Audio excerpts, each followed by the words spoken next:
too is there's a little bit of like there's some real good studies on longevity on grip strength, and it's actually not about the grip. It's just an easy measure of strength. If we chose a deadlift, we'd get the same information, right? But it's just a measure of strength. Like I've seen one of it's push-ups. They're just measures of strength.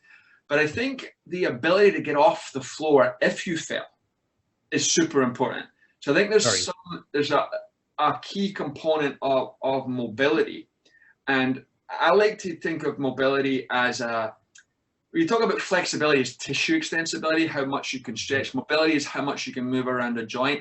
I like to add with a strength range of motion, right? If I could do the splits, right, but I couldn't get out of the splits because I've got no strength, that's pointless, right? Yeah. So it's like if you're a martial artist and you want to kick high, you don't want to just kick high and be floppy. You want to kick high and hard, right? You want to have the strength with it. So I think that the strength, the fall prevention is massive.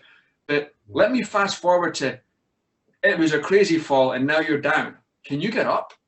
Can you get up? Can you get up in the ice when the surface is slippy? Do you have the mobility to put yourself into positions where you're compromised and still display your strength?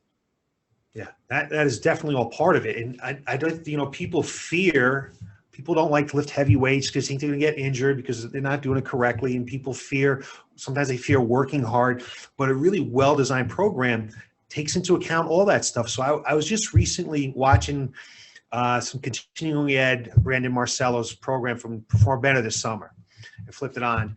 And he was making the point that, like with tendons, the tendon attaches the muscle to the bone, right? So if you do a lot of power work, that tendon has a tendency to get stiffer to be able to, do that type of work. Yeah. But then the muscle, if you do a lot of strength training, the muscle is much more supple, so that tendon becomes a little bit more supple. So if you do way too much strength training, the tendon's not going to adapt correctly. You do too much power training, the tendon doesn't adapt. So it's so important to make sure that the program is designed correctly so that tendon, you're less likely to injure yourself, better to perform, right? I think when I was a younger coach, you're looking for the one true answer, right? And my clients hate this, or athletes hate it, but the answer is it depends, right? Should you, so I just do power training? I'm like, no, it depends. You might not need it. You might need more strength training. You might need more mobility. But the answer is that there's going to be an adaptation to power training that we want. But if we don't have other adaptations for strength training, this can become a strength overuse can become a weakness. Right? Like too much mobility with no strength is a problem. Too much strength with no mobility where you can't move is a problem. You've got power, it's going for this rapid, this tendon response, right? You don't have that, and that tendon gets too stiff, right? Which is why Achilles tendon injuries seem to be a big jump at age 35, actually. It's quite young. But there's a big difference in Achilles tendon injuries at age 35 versus age 34, because it's a jump, and it's because of that lack of tendon extensibility, right? So I think it's funny when people say, I don't want to train, I don't want to do that, I just don't want to get hurt.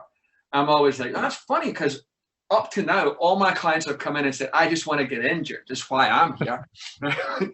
I don't want you to get hurt, but in order for, I think I got this definition from Fred Hatfield, because fitness is defined as your ability to meet all the demands of your life plus a little bit left over for emergencies, right? Like the ability to as you're crossing the street and this out of control bus comes around the corner, can you get out of the street fast enough, right? You don't have to be running hard every day. You have to be able to occasionally.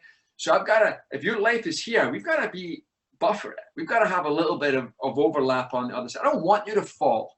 I don't want to practice diving down I don't want an NFL guy to practice getting hit in the back, right? I don't want a quarterback to practice getting sacked, but we have to be prepared for the resiliency to deal with that, because it might happen. I don't want you to fall. I don't want you to hurt yourself, but I'm going to have to stress you so that should anything like that happen, we're ready for it. We're ready.